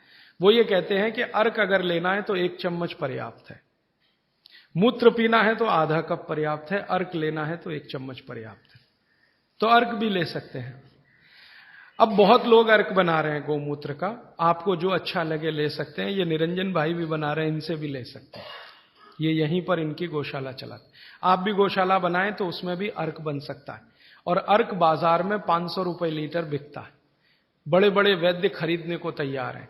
आप खाली गोमूत्र से अर्क ही बनाना शुरू कर दो, एक गाय 2.5 से 3 लीटर मूत्र देती है, और 100 गाय अगर आपके पास हैं तो साल की इनकम 1 करोड़ की आराम से हो जाएगी, अर्क बेच के ही हो जाएगी। अर्घ के बाद जो बचता है ना, जिसको हम कचरा समझते हैं, उससे साबुन बनता है, साबुन। और इतना अद्भुत है वो साबुन कि शरीर के त्वचा रोग खत्म कर देता है। अर्घ निकालने के बाद जो बचता है उससे शैम्पू भी बनता है, साबुन भी बनता है, वॉशिंग पाउडर भी बनता है। आपका फर्श साफ करने के लिए वो जो आप फिनाइल वगैरह इस्तेमाल करते हैं ना, ये गोमूत्र अर्घ का भी बनता है, फिनाइल। गाय के गोबर से टाइल्स बनना शुरू हो गए हैं इस देश में। टाइल्स समझते हैं, जो छत में लगाते हैं, और वो लगा दो तो टेम्परेचर 5 डिग्री कम कर देता है। टेम्परेचर 5 डिग्री कम कर दे। तो ऐसी अद्भुत गाय भगवान ने हमको दी, प्रकृति ने दी। इसका संरक्षण संवर्धन हम करें, मूत्र का उपयोग करें, गोबर का उपयोग करें, घी का उपयोग करें, दूध का उपयोग करें, और हर चीज उपयोग करेगी तो मांग बढ़ेगी। मांग बढ़ेगी तो गाय आएगी। आप भी गाय रख सकते हैं। भारत में बहुत लोगों ने गाय रखी है, और कई लोग तो ये सुन सुनकर कार बेच के गाय ले आए, स्कूटर बेच के गाय ले आए, मोटरसाइकिल बेच के। क्योंकि वो कहते हैं राजीव भाई आप ही बोलते हो 10 साल के बाद मिलेगा कि नहीं डीजल पेट्रोल, भरोसा नहीं, फिर ये कार करेगी क्या, बैलगाड़ी में लगा के ले जाना पड़ेगा। तो पहले ही गाय ले आओ तो गोबर गैस तो मिल जाएगी, गैस मिल जाएगी तो डीजल ना मिले तो भी कार चल जाएगी, पेट्रोल ना मिले तो भी कार। तो ये सब मैंने आज आपको कहा। भागवत चिकित्सा का एक पूरा चैप्टर इस पर है, गोमूत्र पर। मैंने उसके कुछ सूत्र आपको बताए। आप आज से ही इनका पालन करें अपने जीवन में और सुखी रहें, निरोगी बनाएं। ये जितनी भी बातें मैंने कही हैं ये किताबों में है। गोमूत्र चिकित्सा पर विशेष किताब हमने बनाई है, उसमें भागवत के 64 सूत्र हैं। सब तो नहीं लिए, 64 सूत्र हैं, वो आप चाहें तो ले जा सकते हैं। और वो पुस्तक पर मेरा कॉपीराइट नहीं है, सबको कॉपी करने का राइट है। आप क्या करें, उस पुस्तक को अपने नाम से छपा लें, हमारा नाम निकाल के अपना लिख लें, तो मैं कभी मुकदमा करने नहीं आऊंगा। क्योंकि मैं मानता हूं ये बात जल्दी से जल्दी ज्यादा से ज्यादा लोगों तक पहुंचे। तो हमारा लक्ष्य है गाय बचे और भागवत चिकित्सा में गोमूत्र का उपयोग होने लगे। मेरा लक्ष्य तो वो है। पुस्तक ज्यादा लोगों तक जाएगी तो तभी ये हो पाएगा। और मैं अकेला कितनी छाप छाप के बांटूंगा, मेरी एक लिमिट है। लेकिन सब अगर यही करने लग जाएं तो लिमिट टूटेगी, ज्यादा लोगों तक पहुंचेगा। इस पे सीडी भी बनाई है, पुस्तक भी है, आप चाहें तो ले लें। अभी प्रश्न आपके, आज समय थोड़ा ज्यादा ले लिया मैंने, माफ करिएगा जी। प्रश्न, एक सवाल यह है कि आपने कहा कि गोमूत्र में सबसे ज्यादा कर्क्यूमिन है, लेकिन हल्दी में भी कर्क्यूमिन है। हाँ, वो कल बात करने वाला हूं।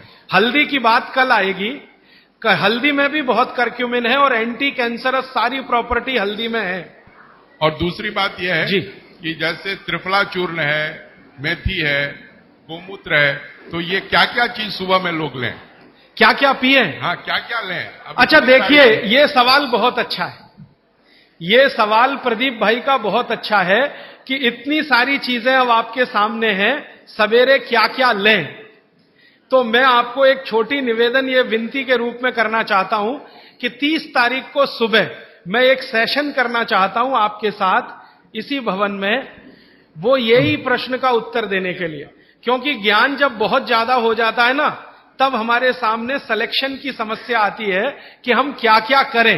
अब सवेरे लेने के लिए इतनी चीज हो गई है, तो आप 2 दिन इंतजार कर लें। 30 तारीख का सेशन मैं इसी के लिए करने वाला हूं कि जितना आपके पास ज्ञान आ गया, अब इसमें से सेलेक्टिव कैसे हो, कौन कौन सी 1, 2, 3 चीजें करें जो आपके लिए पर्याप्त हो। वो मैं आपकी प्रकृति, स्वभाव और चिकित्सा रोग के हिसाब से बताऊंगा। जैसे वात वाले हैं वो क्या क्या कर लें, पित्त वाले हैं वो क्या क्या कर लें, कफ वाले हैं वो क्या क्या कर लें। और ये जो सारा बोला है इसका समअप भी 30 तारीख को सुबह 7 बजे से 9 बजे के इसी सेशन में मैं करूंगा। गाय के बारे में आपने बहुत कुछ बताया, अच्छा है। गाय का पंचामृत जो होता है वो इतना शुद्ध होता है जिसकी कोई हद नहीं। सही बात। मैंने इसका सदुपयोग किया है 5 चीजों को, जिसको मिला करके आप ले तो जिंदगी भर की जैसी जैसी बीमारी हो वो आपकी दूर हो जाती है। उसके बारे में आप बताते हैं। गाय का दूध, गाय का घी, गाय का मूत्र, थोड़ा गाय के गोबर का रस और ये सब मिलाकर थोड़ा गुड़, ये है पंचामृत।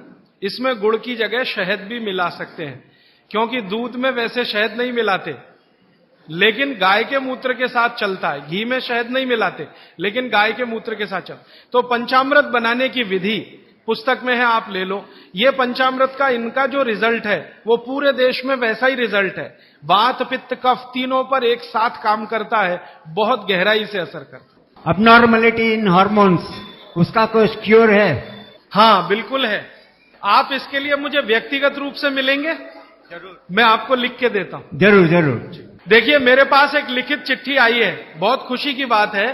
चेन्नई में गौशाला है तो बहुत अच्छी बात है, बस दुख की बात है कि उसका मैनेजमेंट सही नहीं है, यह दुख की बात है।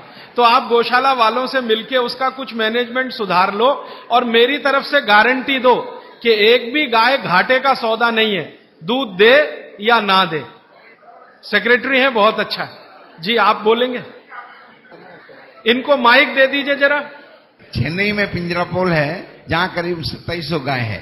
ये सब बुड्ढी गाय है जो दूध नहीं दे रही है, ठीक है, और हम इनका पालन कर रहे हैं। ठीक आप जैसे लोग बोलते हैं कि मैनेजमेंट बराबर नहीं है, ये बात नहीं है। वही लोग बोलेंगे या तो उनको दूध नहीं मिल रहा है। अगर वहां आके आप पर्सनली आके देखें तो आपको मालूम पड़ेगा कि मैनेज कैसे किया जाता है। कहना बहुत ईजी है लेकिन करना बहुत मुश्किल है। इसलिए आपसे विनती है कि आप सब लोग वहां आइए, देखिए और हमें किस तरह का सहयोग दे सके आप सहयोग दीजिए। धन्यवाद। बटाटा नहीं खाना, नहीं सुबह सुबह खाना तो वेट नहीं बढ़ेगा, रात को खाओ तो वेट बढ़े। पराठा रात को नहीं खाना, सुबह खाना। आप थोड़ा या तो चूना खा लो, और आज जो बोला है थोड़े दिन या तो गोमूत्र पी लो, एलर्जी सब तरह की ठीक हो। चूना खाने के लिए 1 ग्राम चूना दही में मिला के या मट्ठे में मिला के, छाछ में, नहीं तो पानी में मिला, नहीं दिन में सुबह। गुस्सा नहीं आए, गाय का घी नाक में डालो, गुस्सा नहीं आएगा। गाय का घी नाक में डाल के सोना। एक दिन में अगर आप मेहनत का काम करते हैं, रात को मैं बोल रहा हूं, मेहनत का काम करते हैं, मजदूरी करते हैं, तो 8 घंटे नींद चाहिए। मेहनत करते 8 घंटे, और अगर मेहनत नहीं करते, सिर्फ बैठने का काम है, तो 6.5 घंटे, 6 से 6.5 घंटे। गोबर गैस, गाय की गौशाला जो होती है ना, जहां गोबर है वहीं पर ये गोबर गैस बनती है और वहीं से सिलेंडर में भर के हम सबको दे सकते हैं। गोमूत्र वैसे ताजा हो 48 मिनट में पी लेना चाहिए। बोतल में भर के 4-5 दिन तक रख सकते हैं। कांच की बोतल। बीपी के लिए सबसे अच्छा मेथी दाना, रात को पानी में डाल के, हाँ। स्वदेशी द्वारा भारत को फिर से सोने की चिड़िया बनाने के लिए भूख, गरीबी और बेरोजगारी को जड़ से खत्म करने के लिए तथा देश के ग्रामीण जनों को स्वावलंबी बनाने के लिए स्वदेशी अपनाने का संकल्प ले महात्मा गांधी, सुभाष चंद्र बोस, भगत सिंह, लोकमान्य तिलक जैसे हजारों क्रांतिकारियों के सपनों का भारत बनाने वाले इस अभियान से जुड़े और स्वदेशी अपनाएं। स्वदेशी यानी भारत को सोने की चिड़िया बनाने का दर्शन। राजीव भाई के सपनों को पूरा करने के लिए, भारत को स्वदेशी बनाने के लिए, स्वदेशी का विचार जन जन तक पहुंचाने के लिए, स्वदेशी अपनाने और देश को खुशहाल बनाने के इस अभियान में शामिल हो। स्वदेशी सामानों की सूची जानने के लिए, स्वदेशी सामानों की उपलब्धता के लिए और स्वदेशी चिकित्सा से अपने शरीर को बिना दवा के स्वस्थ रखने के लिए सेवाग्राम वर्धा के कार्यालय में संपर्क करें। राजीव भाई के विचारों को गांव-गांव में पहुंचाने के लिए उनकी सीडी को निःशुल्क वितरण करवाएं। स्वदेशी चिकित्सा के कैंप लगाकर बीमारियों को बिना दवा के ठीक करें। देश का पैसा देश में रहे और हमारा देश समृद्ध बने। स्वदेशी अपनाएं। स्वदेशी सामानों की विस्तृत जानकारी के लिए हमारे शोध केंद्र पर संपर्क करें।